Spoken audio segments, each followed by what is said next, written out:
तो फिल्म की शुरुआत एक बहुत ही अजीब सुनसान रेगिस्तान से होती है, जहां हम एक आदमी और एक बच्चे को देखते हैं। ये बच्चा इस आदमी का गुलाम है।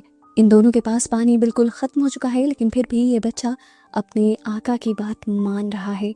चलते चलते ये लोग रेगिस्तान में एक लाल रंग के दायरे के करीब पहुंच जाते हैं और वो आदमी खुशी से पागल होने लगता है और कहता है कि हम अपनी मंजिल के बहुत करीब पहुंच गए हैं। आगे जाने के लिए इन्हें एक नक्शे की जरूरत होती है और देखने को मिलता है कि वो नक्शा एक बोतल के अंदर बंद है। ये लोग बोतल खोलने की बहुत बार कोशिश करते हैं पर बोतल नहीं खोल पाते। वो आदमी बोतल तोड़ने का फैसला करता है और बोतल को कई मर्तबा रेत पर मारता है, पर रेत नरम होने की वजह से बोतल टूट नहीं पाती।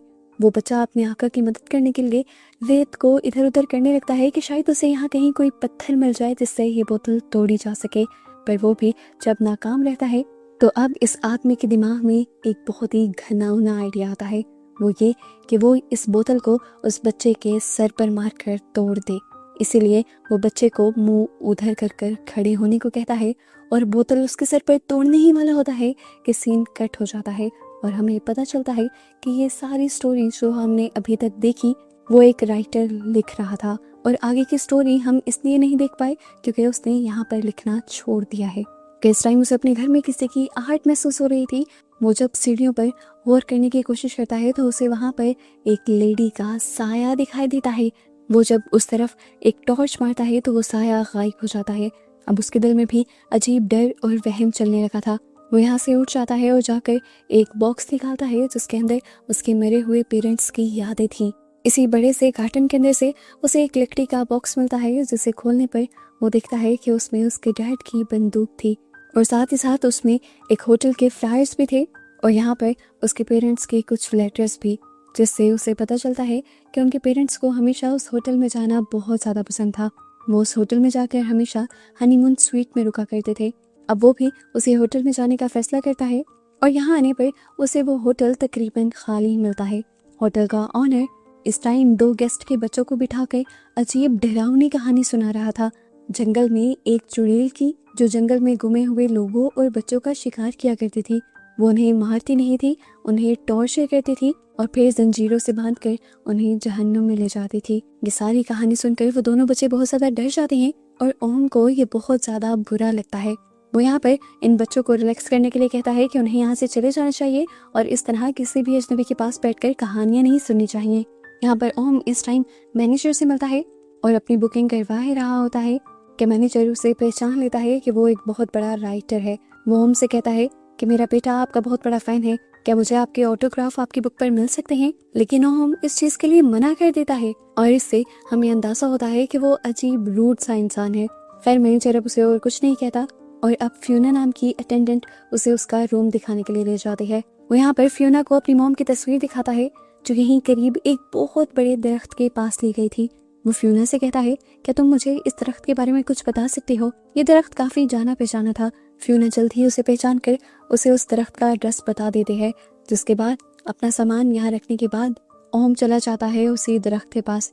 असल में वो यहाँ पर सिर्फ आया था अपनी मॉम डैड की एशेस को डालने के लिए। जब से उसे पता चला था कि ये जगह उसके मॉम डैड की फेवरेट है, तब से ही उसने सोच लिया था कि वो उनके सुकून के लिए उनकी एशेस को यहाँ लाकर डालेगा।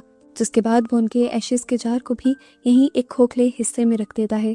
ये सब करने के बाद अब वो यहीं जंगलों में फिरने लगता है और यहाँ पर उसकी मुलाकात होती है चेरी नाम के एक होमलेस आदमी से। इस टाइम उसके हाथ में एक दूध की बोतल थी जिसमें उसने मैजिकल मशरूम पाउडर डाला हुआ था। ये मशरूम एक तरह के नशे वाले मशरूम थे। यहाँ पर जेरी इस मैजिकल मशरूम पाउडर के बारे में ओम को बहुत कुछ बताता है, जिसके बाद सीन कट होकर दोबारा सीन रेगिस्तान का दिखाया जाता है। हम देखते हैं कि वो आदमी उस बच्चे के सर पर वो बोतल नहीं तोड़ता क्योंकि उसे बच्चे पर रहम आ जाता है और बोतल ना तोड़ने की वजह से वो लोग अपनी मंजिल पर नहीं पहुंच पाते और फिर खाना पीना ना होने की वजह से उन दोनों की बहुत ही ज़्यादा दर्दनाक मौत होती है। अभी हमें स्टोरी इस वजह से दिखाई जा रही थी क्योंकि ओम होटल में बैठकर ये सारी एंडिंग्स लिख रहा था। वो ये एंडिंग फ्यूना को सुनाता भी है और फ्यूना को ये एंडिंग बहुत ज़्यादा अजीब लगती है और यहाँ फ्यूना उसे मशवरा देती है कि तुम्हें ये एंडिंग बदल देनी चाहिए। इस टाइम बातों ही बातों में इन लोगों की अच्छी खासी बॉन्डिंग हो जाती है और फ्यूना उससे सवाल करती है कि तुम्हारे मॉम डैड की मौत कैसे हुई थी। ओम उसे अपनी मॉम की पिक्चर दिखाते हुए बताता है कि उसकी मॉम का एक छोटे बच्चे ने मर्डर कर दिया था, और क्योंकि वो बहुत छोटा था इसीलिए उसको उसके गुनाहों की सज़ा नहीं मिली, और उसकी मॉम के मरने के सदमे में कुछ ही अरसे बाद उसके डैड भी इस दुनिया से चले गए।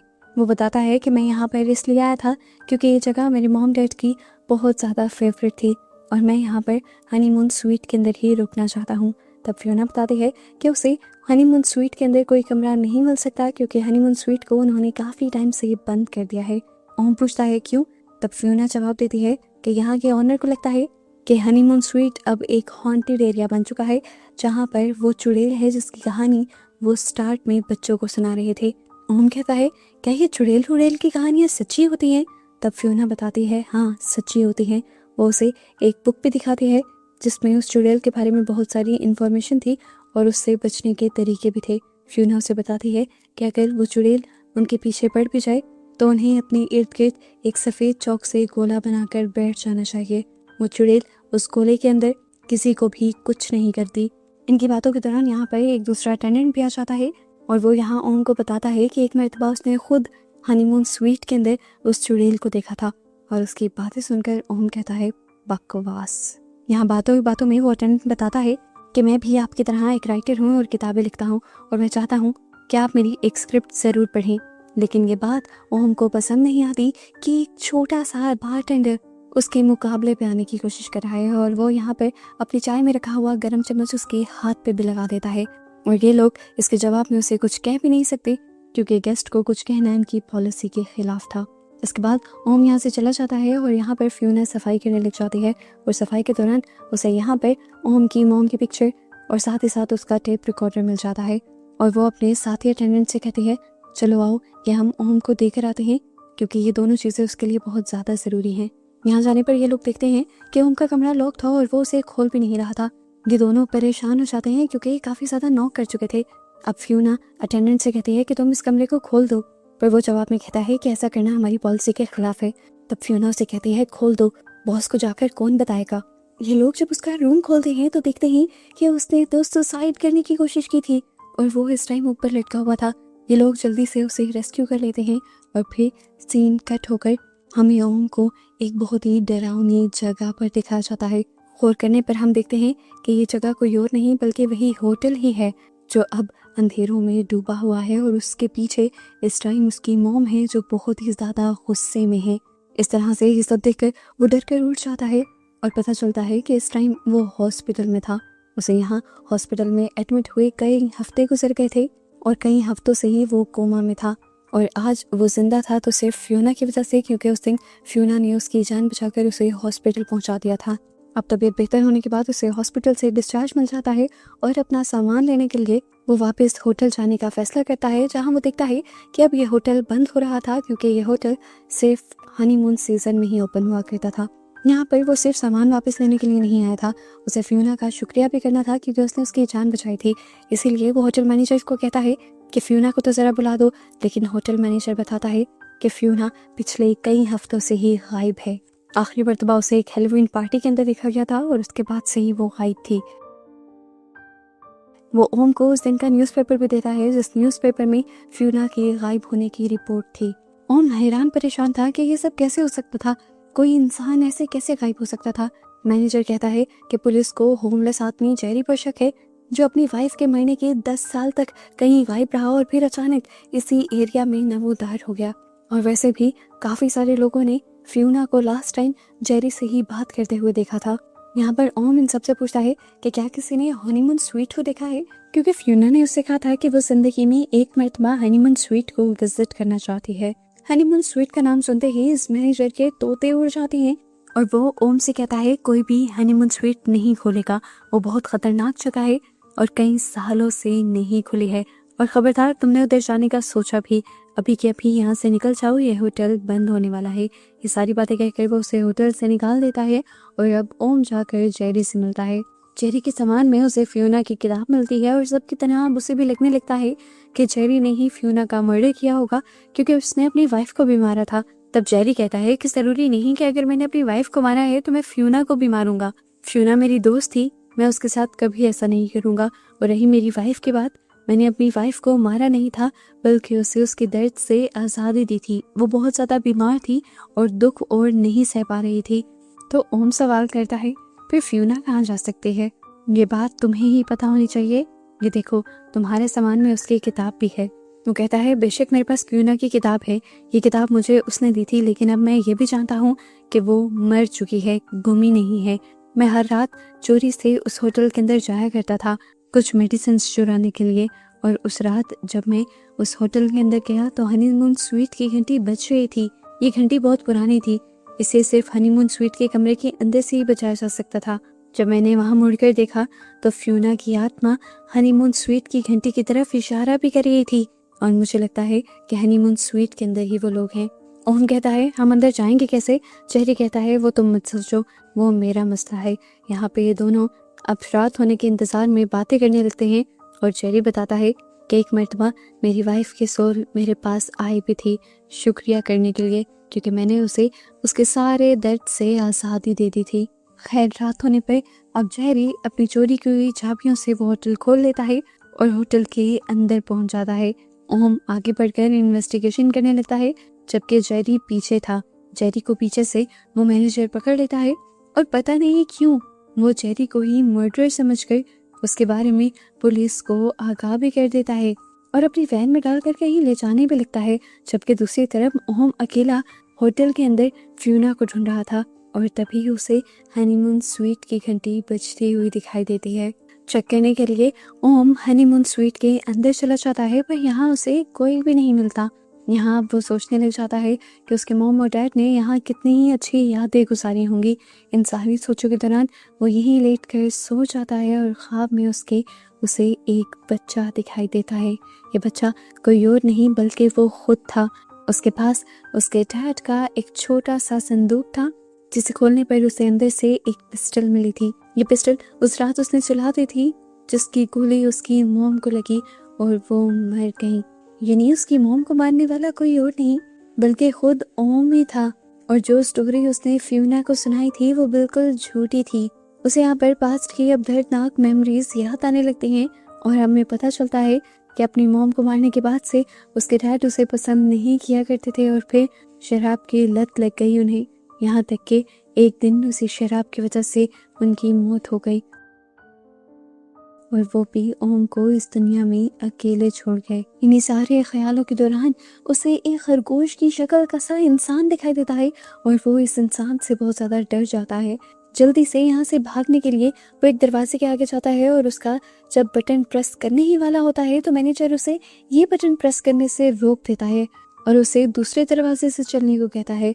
और यहाँ पर ओम को मैनेजर पर शक हो जाता है, कुछ तो गड़बड़ी थी यहाँ पर। मैनेजर के लाख मना करने के बावजूद ओम इस बटन को चला देता है, और पता चलता है कि जिस बटन को उसने दबाया था उसके दरवाजे के पीछे कोई रास्ता नहीं था बल्कि एक लिफ्ट थी, जो बटन को दबाते ही ऊपर आ गई। और उसे देखकर सबके होश उड़ गए, क्योंकि उसमें फ्यूना की लाश पड़ी थी, वो भी हैलोवीन कॉस्ट्यूम में। अब जब मैनेजर को देखता है कि वो बुरी तरह फंसने वाला है, तो वो ओम को भी यही स्वीट में बंद कर भाग जाता है। इधर ओम को फ्यूना की लाश के पास अपना टेप रिकॉर्डर मिलता है, जो उस रात वो उसे देने के लिए आ रही थी। वो जब ये टेप रिकॉर्डर चलाता है तो आखिरी रिकॉर्डिंग से उसे पता चलता है कि फ्यूना असल में प्रेग्नेंट थी, वो भी मैनेजर के साथ। और मैनेजर को डर था कि कहीं ये बात वो उसकी वाइफ और उसके डैड को ना बता दे, क्योंकि ये होटल उन्हीं का था, और अगर ये बात किसी भी तरह से उनको पता चल जाती तो वो सड़क पर आ जाता। वो चाहता था कि ये सब फ्यूना किसी को ना बताए, इसीलिए उसने एक घिनौनी चाल सोची। हैलोवीन की रात फ्यूना को चाय में बेहोशी की दवा मिलाकर कुछ दे दिया, और फिर उसे हनीमून स्वीट में लाकर बंद कर दिया। फ्यूना ने इस हनीमून स्वीट से निकलने की बहुत ज़्यादा कोशिश की, यहाँ तक कि बहुत सारी भल्स भी बजाई, पर सीजन के ख़त्म होने की वजह से कोई भी उन भल्स को सुन न पाया, और मजबूरन उसने आखिरी मैसेज इस टेप रिकॉर्डर में रिकॉर्ड कर दिया। और फिर कई दिन यहाँ फंसे रहने की वजह से उसकी मौत भी हो गई। अब सीन कट होकर हमें जेरी को दिखाया जाता है, जो कि उसी वैन में जाता है जिस वैन में उस मैनेजर ने उसे रखा था। मैनेजर उसे लेकर कहीं जा रहा था, वो तो शुक्र था कि उसकी आंख खुल गई और वो यहाँ से निकल गया। जबकि दूसरी तरफ हमें दोबारा ओम को दिखाया गया, वो खुद भी इस हनीमून स्वीट से बाहर निकलने का रास्ता ढूंढ रहा था, लेकिन जब उसे कोई रास्ता ना मिला तो अब उसे अपने मॉम डैड की आवाज़ें आने लगी। वो खुद भी पागल होने लगा था। इस टाइम उसका बचपन का ट्रॉमा उसके ऊपर भारी हो रहा था। इसी सारे इमोशंस में उसे ऐसी चीज़ें भी नज़र आ रही थी जो वहाँ थी ही नहीं। अचानक वहाँ पर टीवी चल जाता है और ओम के ख्यालों वाला वो भयानक खरगोश किसी शक्ल वाला आदमी उससे टीवी पर नमूदार होता है और वो एक लेटर पढ़ते हुए सब लोगों को बताता है ओम के बारे में। जब वो बच्चा था तब उसने अपनी डैड के पिस्टल से खेलते हुए अपनी मॉम की जान ले ली थी। यानी जिस बच्चे की कहानी उसने फियोना को सुनाई थी वो बच्चा कोई और नहीं बल्कि ओम खुद था। इसी वजह से उसके डैड हमेशा उससे नफरत करते थे और उसी की वजह से उसके डैड की भी मौत हुई थी। कोई उसका सहारा ना बना। वो ओम के बारे में बहुत बुरी बुरी बातें कह रहा था जिसकी वजह से ओम और ज़्यादा डिप्रेशन में जा रहा था। लेकिन इस टाइम वो जानता था कि ये सब उसके दिमाग की बनाई कहानियाँ हैं, बचपन का ट्रॉमा है जो उसे इस टाइम अपने सामने दिख रहा है और उसे इस सब से लड़ना है। इन सारी चीज़ों को अपने दिमाग से निकालते हुए वो यहाँ कमरे में ध्यान देने लगता है और यहाँ से निकलने के रास्ते के बारे में सोचने लगता है। किस्मत उसकी अच्छी थी कि उसे यहाँ इस होटल का मैप मिल गया और उसे यहाँ से फायर एग्जिट भी मिल गया। फायर एग्जिट इसी हनीमून स्वीट के अंदर से होकर गुजरता था, लेकिन उसके लिए उसे नीचे जाना था। लेकिन लिफ्ट में तो फियोना की लाश थी। वो लिफ्ट को ऊपर लेकर आता है और फियोना की लाश को उस लिफ्ट में से बाहर निकाल लेता है और खुद उस लिफ्ट के जरिए नीचे जाता है। नीचे जाने पर उसे पता चलता है कि जो फायर एग्जिट था वो तो बंद कर दिया गया था और ये जगह काफ़ी अजीब और ख़तरनाक भी थी। इस टाइम पर वो अपना टेप रिकॉर्डर चलाता है जो पहले फियोना के पास था। इस टेप रिकॉर्डर में फियोना ने वो सारी चीज़ें रिकॉर्ड की हुई थी जो वो यहाँ इस डरावनी लिफ्ट के अंदर एक्सपीरियंस कर रही थी। वो बताती है कि नीचे बेसमेंट में मुझे ऐसे महसूस होता था कि कोई मेरे साथ है और ओम तो उस सब की परछाई को भी देख लेता है और डर जाता है। वो फौरन लिफ्ट में बैठकर ऊपर आ जाता है और उसे यही लिफ्ट में एक चौक भी मिलता है जिसे वो उठा लेता है। लिफ्ट से बाहर निकलने पर ओम नोटिस करता है कि जिस चीज़ के होने का एहसास उसे नीचे हुआ था वो चीज़ असल में थी और लिफ्ट की टनल के जरिए अब वो तेज़ी से ऊपर भी आ रही थी और किसी भी वक्त ओम को नुकसान पहुंचा सकती थी। ओम को फौरन स्टार्टिंग वाले सीन याद आते हैं जब फियोना ने उसे कहा था कि उस चुड़ैल से बचने के लिए अपने इर्द गिर्द एक सफ़ेद घेरा बना लेना चाहिए। ओम भी यही करता है और हनीमून स्वीट के अंदर जाकर अपने इर्द गिर्द एक गोल दायरा बना लेता है। वो चुड़ैल अब उसके बहुत करीब आ जाती है। इस दायरे के इर्द गिर्द घूमती रहती है पर ओम इस दायरे से बाहर नहीं निकलता उसके 100 मर्तबा डराने पर भी, क्योंकि वो जानता था कि अगर वो बाहर निकला तो ये उसे मार देगी। संकट होकर दूसरी तरफ हमें दिखाया जाता है जेरी जहाँ पर गाड़ी से भागा था, भाग भाग कर अब वो इस होटल के ही पास आ गया था। जख्मी तो वो पहले ही था लेकिन उसे यहाँ से ओम को बचा कर लेकर जाना था। अब तक सुबह भी हो चुकी थी। अब उस होटल का मैनेजर जब यहाँ से गुजरता है तो जेरी को देखकर डर जाता है क्योंकि उसे एक और मरतबा अपने सारे पोल खुलने का डर हो जाता है। वो जेरी से कहता है तुम्हें पुलिस ढूंढ रही है, अगर तुम्हें बचना है तो चलो यहाँ से मेरे साथ चलो। वो जब उससे ओम के बारे में पूछता है तो मैनेजर बताता है कि उसे तो एक टैक्सी के जरिए मैंने यहाँ से भेज दिया, पर जेरी को उसकी बातों पर यकीन नहीं था। वो जिद कर होटल के अंदर चला जाता है और मैनेजर अब उसे खींच कर होटल के बाहर ले आता है, जबकि पीछे से जब ओम को एहसास होता है कि होटल के अंदर कोई है तो वो हनीमून स्वीट की घंटी बजाने लगता है, जिस घंटी को पहले जेरी सुन नहीं पाता। लेकिन कुछ गलत होने के एहसास पर जेरी दोबारा इसी होटल के अंदर आ जाता है और अब की बार तो वो घंटी अपने कानों से सुन भी लेता है जो बार बार ओम हनीमून स्वीट से बजा रहा था। बिना वक्त ज़ाया किए जेरी भाग भाग कर ऊपर आता है और जल्दी से हनीमून स्वीट का दरवाज़ा खोलता है। ओम उसे देखते ही कहता है तुम्हें पता है फियोना को किसी और ने नहीं बल्कि इस मैनेजर ने ही मारा है। इससे पहले कि वो कोई और भी सच्चाई उसे बता पाता जेरी के सर में आकर एक क्रॉसबो लग जाता है। हम देखते हैं कि एक क्रॉसबो मारने वाला कोई और नहीं बल्कि वो मैनेजर था, क्योंकि वो किसी भी हाल में सच्चाई को बाहर नहीं निकलने दे सकता था। अब तक इस मैनेजर ने 2 मर्डर कर लिए थे। बेचारा क्या भी करता। इन सारी चीज़ों को छुपाने के लिए वो फैसला करता है कि वो होटल को ही आग लगा देगा। वो जैसे ही होटल को आग लगाता है, इस आग से बचने के लिए ओम लिफ्ट में बैठकर दोबारा नीचे चला जाता है और यहाँ पर मैनेजर को एक और मसला हो जाता है, क्योंकि अगर ओम बच जाता तो इस होटल के जलने का इल्ज़ाम भी तो उस पर आता। उसे हर हाल में अब मारना था ओम को, इसीलिए वो ओम के पीछे नीचे बेसमेंट में चला जाता है। यहाँ बेसमेंट में ओम तो पहले ही डर रहा था, क्योंकि उसे चुड़ैल के अपने करीब होने का एहसास बार बार हो रहा था। वो जल्दी से चौक से अपने इर्द गिर्द घेरा बना लेता है, और जब तक ये मैनेजर यहाँ पर पहुँचता है तब तक वो चुड़ैल मैनेजर की चाबियाँ एक ऊंची जगह लटका देते हैं। मैनेजर को ये चाबियाँ लेकर यहाँ से भागना था। वो जब इन चाबियों को उतारने लगता है, एकदम से वो भयानक चुड़ैल उसके पीछे आ जाती है और उसके हाथों में बड़ी बड़ी जंजीरें बांध देती है। वो उसे यहाँ से घसीट कर कहीं ले जाना चाहती थी, बिल्कुल उसी कहानी की तरह जो कहानी होटल के ऑनर इस मूवी के स्टार्ट में सुना रहे थे। अब यहाँ चुड़ैल उसे घसीटने लग जाती है और ये सब ओम अपनी आंखों से देख पाता है। अपनी आंखों से इतना डरावना नज़ारा देखकर वो बहुत ज़्यादा डर चुका था। अब वो रोने भी लगा था, और इस डर वाले माहौल में, अकेलेपन में, इस टाइम उसकी मॉम की सोल उसके पास आती है। अपनी मॉम को यहाँ महसूस करते ही ओम बिल्कुल वक्त ज़ाया नहीं करता, अपनी जान की परवाह नहीं करता और अपनी मॉम से माफ़ी मांगने लग जाता है, क्योंकि उस दिन जो उसने किया था वो गलती से किया था। वो ये सब एक हादसा था। वो तो सिर्फ पिस्टल चलाकर देख रहा था। उसका इरादा उसकी मॉम को मारना नहीं था। उसकी मॉम उसे गले लगाती है और बताती हैं, मैं जानती हूँ मेरे बच्चे, तुम मुझे मारना नहीं चाहते थे, और अब मेरे दुख में तुम खुद को मार भी नहीं सकते। तुम्हें अपने आप को बचाने के लिए ये लड़ाई लड़नी होगी और यहाँ से निकलना होगा। अपनी मॉम के सोल के दिए हौसले से हम जल्दी उठ जाता है और उस दायरे से बाहर निकल आता है। दायरे से बाहर निकलते ही वो चुड़ैल उसे जंजीरों से बांधने की कोशिश करती है और उसके बाद दोबारा उस मैनेजर को जहन्नुम के दरवाजे की तरफ घसीटने ले जाने लगती है। इस सब के दौरान ओम अक्लमंदी दिखाता है और फ्यूना का दिया हुआ चाकू जो इस टाइम उसके पास था, उससे वो अपनी जंजीरों को काट लेता है और जल्दी से ऊपर आ जाता है। इससे पहले कि अब वो इस होटल से भाग जाता, होटल में लगी हुई आग की वजह से धुआं उसके अंदर चला जाता है और वो बेहोश होने ही वाला होता है कि यहाँ पर कोई आकर उसे बचा लेता है। ये असल में वही राइटर अटेंडेंट था जिसे कई बार ओम ने धुतकारा था। खैर, अब सीन यहाँ से कट हो जाता है और कई हफ्तों बाद हम ओम को हॉस्पिटल में देखते हैं। उसे जैसे ही होश आता है तो इस टाइम वो अपने पास उसी अटेंडेंट को पाता है जिसने उसकी जान बचाई थी।